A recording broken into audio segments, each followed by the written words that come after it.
خورشید عالم آپ دیکھ رہے ہیں گلوبل انصاف پی کی۔ جیسا کہ آپ جانتے ہیں کہ عمران خان کو 1000 دن سے زیادہ ہو گئے ہیں قید میں ہوئے، اور 9-10 ماہ سے زیادہ ہو گئے ان کی کسی سے فیملی ممبر سے ملاقات نہیں ہو پا رہی، اور جس بنا پر پالیسی نہیں آ پا رہی ہے باہر، تو اس وجہ سے جو ہے پی ٹی آئی اندرونی طور پر شدید اختلافات کا شکار ہے، جس کی وجہ سے بہت سارے فیصلے نہیں کر پا رہے۔ تو آج جو ہے اس کی ویڈیو اس بنا پر ہے، آج جو ہے وہ ہم اس بات پر انالائز کریں گے کہ کیا چل رہا ہے پی ٹی آئی کے اندر۔ تو ویڈیو کو ضرور اینڈ تک دیکھیے گا۔ تو چلیں آج کی ویڈیو شروع کرتے ہیں۔ 16 اکتوبر 2025 یہ صرف ایک تاریخ نہیں بلکہ پاکستان کی سیاسی تاریخ کا وہ محوری نقطہ ہے جس نے پورے ملک کی سیاست کا رخ بدل دیا۔ کہ عمران خان سے ملاقاتوں پر پابندی کے پیچھے واقعی صحت کی تشویش تھی، یا یہ ایک سوچی سمجھی سیاسی تنہائی کی حکمت عملی تھی؟ اور اس سب کے درمیان پی ٹی آئی کے اندر وہ کون سا 10% طبقہ ہے جو اس بحران کو ڈالر کمانے کے لیے استعمال کر رہا ہے؟ آج کی اس خاص ویڈیو میں ہم کریں گے پاکستان کے سب سے بڑے سیاسی اور عسکری مورچے کا غیر جانبدارانہ تجزیہ۔ السلام علیکم، میں ہوں ارشد عالم، آپ دیکھ رہے ہیں گلوبل انصاف پی کے۔ پاکستان اس وقت اپنی تاریخ کی پیچیدہ ترین سیاسی اور معاشی موڑ سے گزر رہا ہے۔ ایک طرف عمران خان کی اڈیالہ جیل میں طویل اسارت ہے، تو دوسری طرف عسکری مقتدرہ کا مواصلاتی محاصرہ۔ لیکن کہانی صرف باہر کی نہیں، تحریک انصاف کے اپنے اندرونی پاور سینٹرز اور علیمہ خان کے ابھرتے ہوئے کردار نے معاملے کو مزید الجھا دیا ہے۔ آخر اس سارے کھیل کا حتمی نتیجہ کیا نکلے گا؟ آئیے تمام شواہد حقوق کا حقائق کا باریک بینی سے جائزہ لیتے ہیں۔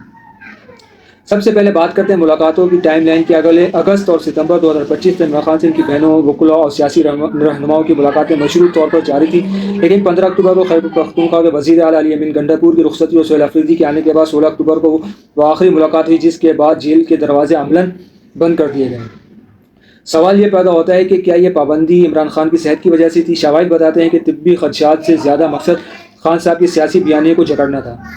جب کوئی ملاقات ہوتی، باہر آ کر میڈیا کے سامنے عسکری قیادت پر شدید تنقید کی جاتی، نتیجے کے طور پر ریاست نے کمپلیٹ نیریٹو کنٹینمنٹ یعنی مواصلاتی ناکہ بندی کا راستہ چنا تاکہ افواہوں کی سیاست کو جنم دے کر بیانیے کو کنٹرول کیا جا سکے۔ اس وقت پاکستان تحریک انصاف صرف باہر نہیں بلکہ اندرونی طور پر بھی 4 مختلف محاذوں پر بڑھ چکی ہے۔ خاندانی مرکز علیمہ خان و بہنیں جو جذبات اور عدم سمجھوتے کی سیاست پر قائم ہے، قانونی اور پارلیمانی قیادت بیرسٹر گوہر سلمان اکرم راجہ جو آئینی اور قانونی حدود میں رہتے ہوئے درمیانی راستہ نکالنے کے حامی ہیں۔ صوبائی انتظامیہ کے پی کی حکومت جنہیں صوبہ چلانے کے لیے وفاق اور مقتدرہ سے رابطے رکھنے کی مجبوری ہے۔ سوشل میڈیا ایکٹیویزم، بیرون ملک اور مقامی سطح پر بیٹھے اکاؤنٹ جو ہر مذاکراتی کوشش کو غداری قرار دیتے ہیں۔ یہاں سب سے بڑا المیہ یہ ہے کہ جب بھی کوئی رہنما اسٹیبلشمنٹ سے بات چیت کے ذریعے راستے نکالنے کی کوشش کرتا ہے، اسے فوری ٹاؤٹ یا غدار بنا دیا جاتا ہے۔ علی امین گنڈاپور اس کی واضح مثال ہے، اور حیرت انگیز بات یہ ہے کہ اس اندرونی لڑائی کا سب سے بڑا فائدہ نون لیگ اور پی جیسی روایتی جماعتوں کو مل رہا ہے جن کی سیاسی ضروریات اس خلیج کی وجہ سے قائم ہے۔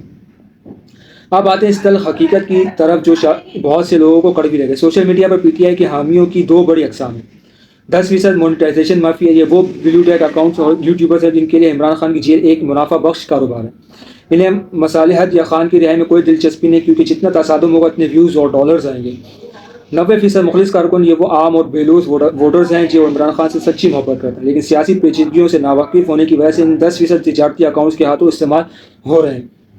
اس تناظر میں یہ تجویز سامنے آ رہی ہے کہ اگر علیمہ خان کو باقاعدہ جانشین بنایا جائے تو کیا ہوگا؟ ایک طرف اس کا فائدہ یہ ہوگا کہ پارٹی کی تقسیم ختم ہو سکتی ہے اور ڈالر کمانے والے سوشل میڈیا اکاؤنٹس لگام میں آ جائیں گے، لیکن دوسری طرف پی ٹی آئی پر موروثی سیاست کا ٹھپا لگ جائے گا، وکلا دھڑے کی مزاحمت کا خطرہ بھی موجود ہے۔ اگر ہم تاریخ کے اوراق پلٹیں تو موجودہ حالات کی شباہت 1958 سے 1969 کے ایوب خان اور جنرل موسیٰ کے دور سے ملتی ہے۔ اس دور میں بھی ای بی ڈی او کے ذریعے سیاستدانوں کو نااہل کیا گیا، پریس پر سینسرشپ لگائی گئی اور حسین شہید سہروردی اور شیخ مجیب الرحمان کو قید کر کے بیانیہ دبانے کی کوشش کی گئی۔ لیکن حقائق کا سبق یہ ہے کہ جب عوام کے سیاسی حقوق کو دبایا گیا تو عارضی کنٹرول تو ملا، لیکن 1969 میں اس کا نتیجہ شدید عوامی رد عمل اور ایوب حکومت کے زوال کی صورت میں نکلا۔ حاصل کلام یہ کہ عمران خان ان کی تحریک کو محض جیل کی سلاخوں اور ناکہ بندی سے ختم نہیں کیا جا سکتا، اور نہ ہی پی ٹی آئی کا جذباتی اور سوشل میڈیا کے یرغمال بنے بیانے سے کوئی حل نکل سکتا ہے۔ مستقبل کا حل 3 چیزوں میں: ریاست آئینی حدود میں رہتے ہوئے مواصلاتی راستے بحال کرے، پی ٹی آئی اپنے اندرونی مونیٹائزنگ مافیا کی تدہیر کرے اور حقیقت پسندانہ سیاست اپنائے، اور سب سے اہم اسٹیبلشمنٹ اور اپوزیشن مل کر ایوب موسیٰ کے دور کی غلطیوں سے سبق سیکھے اور ایک نئے مصداق جمہوریت میں متفق ہوں، ورنہ ملک کا معاشی اور سیاسی نقصان یوں ہی ہوتا رہے گا۔ آپ کے خیال میں کہ عمران خان کی سیاسی رہائی کا راستہ مذاکرات سے نکلے گا یا کسی اندرونی سیاسی تبدیلی سے؟ اپنی رائے نیچے کمنٹ سیکشن میں ضرور دیں. اگر ویڈیو پسند آئی ہو تو لائک کریں، شیئر کریں اور چینل کو سبسکرائب کرنا مت بھولیں. ملتے ہیں اگلی ویڈیو میں کسی نئے ٹاپک پہ نئے ویڈیو کے ساتھ. تب تک کے لیے اللہ حافظ. اپنا بہت خیال رکھیں. پاکستان زندہ باد. پاکستان آرم فورسز زندہ باد.